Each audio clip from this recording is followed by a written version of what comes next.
दक्ष police news, पहिले खाकी मग बाकी। मुंबई अहमदाबाद राष्ट्रीय महामार्गावर शुक्रवारी रात्री एक भीषण अपघात घडला।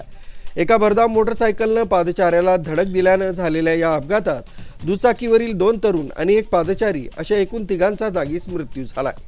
ही घटना शुक्रवारी रात्री 9च्या सुमारास चिंचोटी गावाच्या हद्दीत साधना हॉटेलजवळ घडली आहे।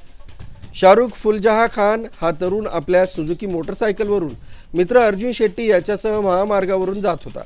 यावेळी त्यानं रस्त्यानं पायी जाणाऱ्या कोली गावातील 19 वर्षीय इशराव साऊ या तरुणाला मागून जोराची धडक दिली। ही धडक इतकी भीषण होती की धडक दिल्यानंतर दुचाकी महामार्गावरील लोखंडी बॅरिकेडवर जाऊन जोरात आदळली। या भीषण अपघातात 3 तरुणांचा जागीच मृत्यू झाला।